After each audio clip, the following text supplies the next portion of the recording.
understanding the basic psychology of the dog you have in your house is quite important.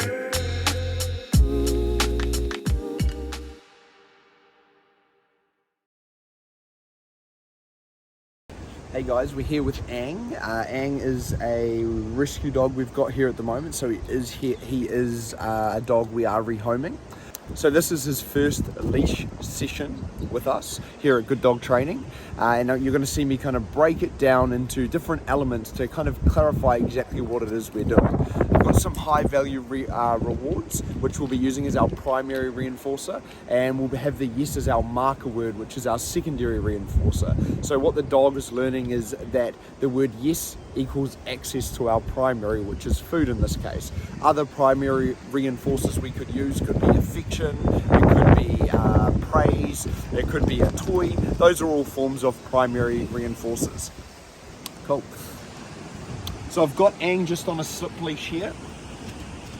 We always want to have the slip leash up nice and high behind the ears, and I'm just using this as a communication tool to pop on if Aang decides he wants to engage with the environment. So what I'm doing is I'm reducing the amount the dog wants to disengage with the environment with the popping on the leash, and I'm increasing the amount of engagement I get with the dog through our reinforcement schedule. So that's through our yes marker and our food rewards. So what I'm going to do is I'm going to start by walking in a straight line and changing direction every time the dog tries to disengage or engage with the environment.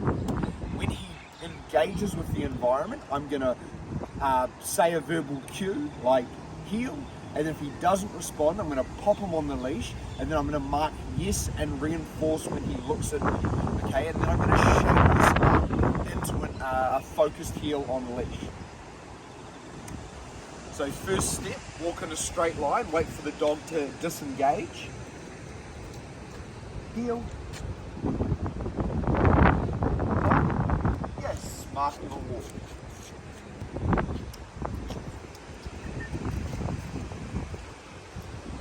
Heel. Yes.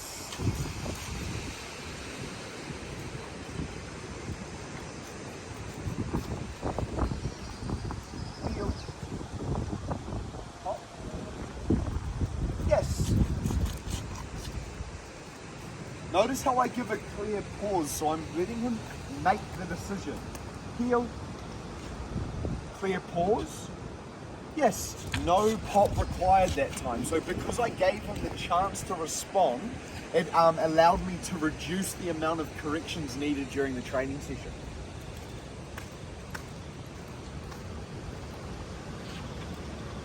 Heel. Yes. And as he looks at me and I mark yes, I'm adding a little bit of movement, because movement is motivating for a dog. So that movement helps engage the dog and draw the dog in, so it adds to the reinforcement.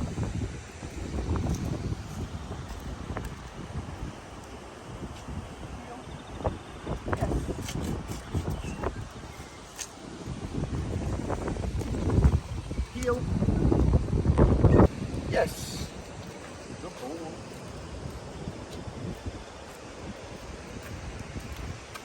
See how he's focused on my hand? So he's aware now that I've got treats and it's something that he wants access to.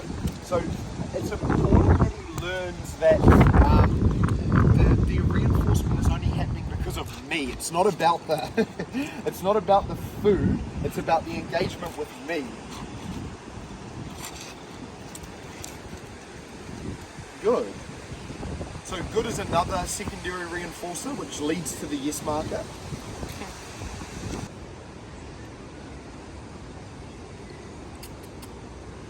Yes. So I reinforced him for staring, giving me eye contact there.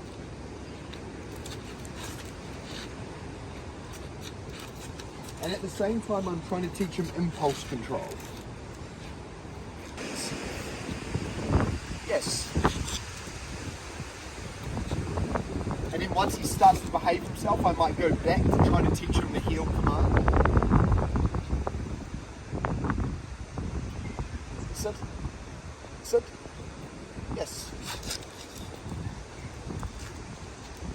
Cool. So now he's calmed down around the food. So I'm going to go back to my heel command and see if what difference it makes. Come on. Heel. Yes.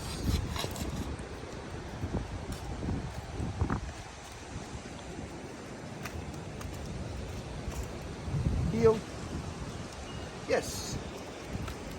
Notice where I'm positioning my hand. So I'm positioning my hand next to me. So when he pulls ahead, I say heel. Yes, and then I'm positioning my hand where I want him to go. And that's going to shape up his behavior and teach him the position that is wanted from him. Heel. Good.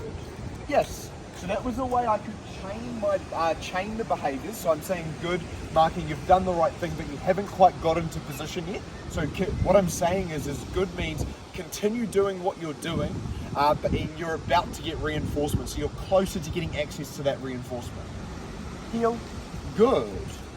Yes. And there I just held the position for just a couple of seconds. So I said heel. Good, marked him coming towards me, then I held for 1.5 seconds, then I marked and rewarded. And I'm going to slowly build the duration into the command and into that position here. Heel. Good. Good. Yes. Good. Heel. Give him a chance to respond. No response. Hop. Good. Yes.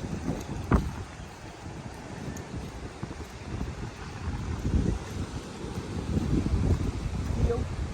Good. Good. He's gone back to his jumping. So I'm going to go back to control.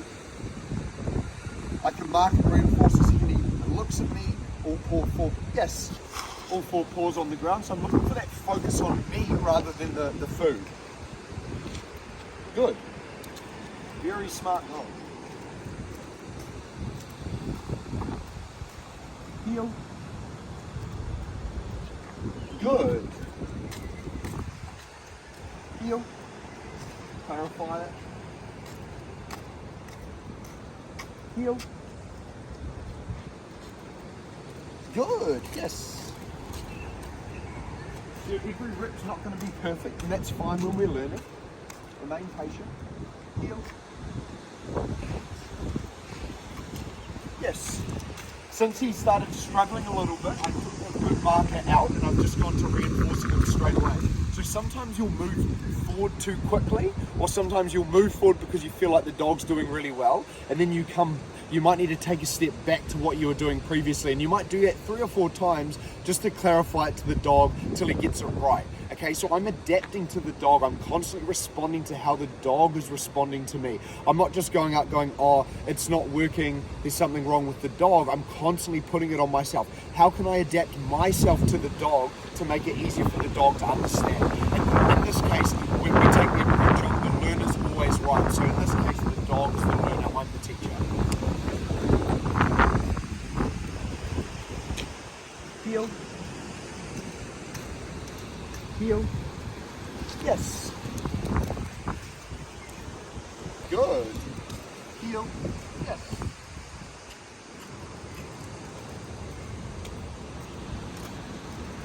Heel. Yes. Good. Yes.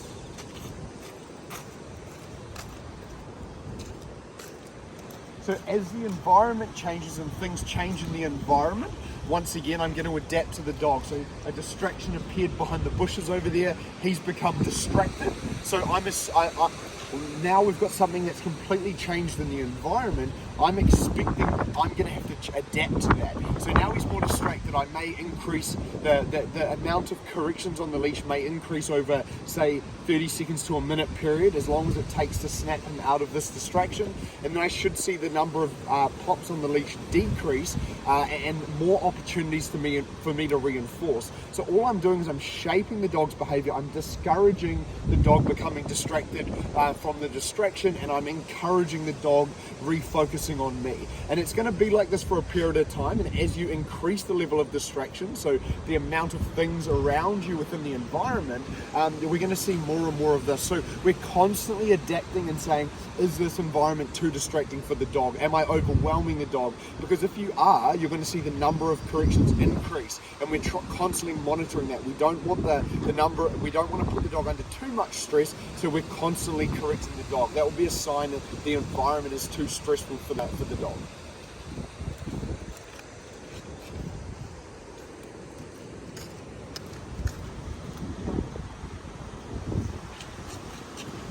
Yes.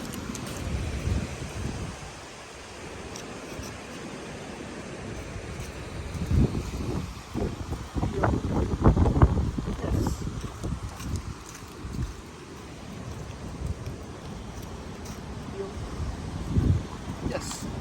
So you can see now he's starting to give me a lot more engagement. He's starting to understand what the expectations are.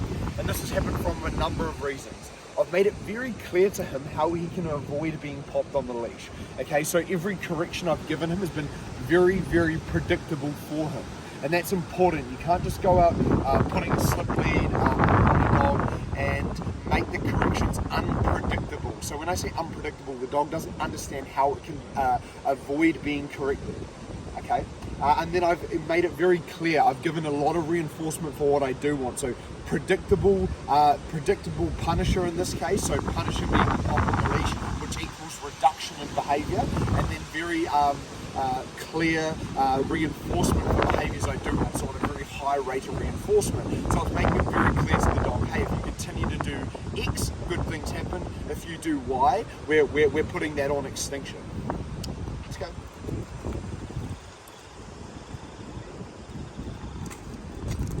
Starts his jumpy behaviour. Yes.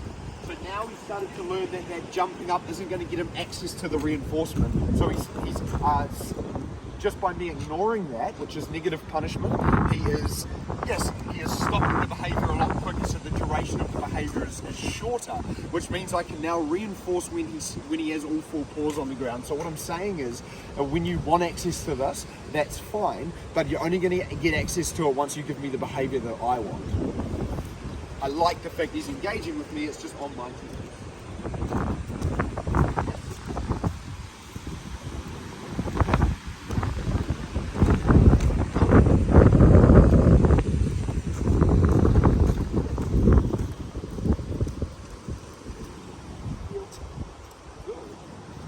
Yes. Cool, so that session's been about 10 to 15 minutes long. This is what I would call healthy environmental socialization. So when we say environmental socialization, what I'm doing is I'm teaching the dog the expectation within the environment. So what I'm saying is, when we go into new environments now, what I'm wanting from you is engagement. So what's going to end up happening is I'm going to end up with a dog that wants to follow me and engage with me. So it's going to be very easy to teach him a recall later on. It's going to be very easy to teach him to loose leash walk past distractions. And I'm setting the dog up for success. So I'm not going into an environment where it's too overwhelming. I'm going into an environment where I can handle, the dog can handle himself somewhat, and I'm slowly leveling up over time.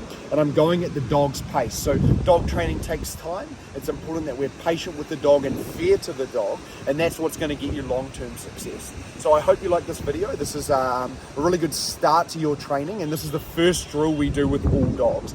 And it's a really good platform for your communication with the dog moving forward.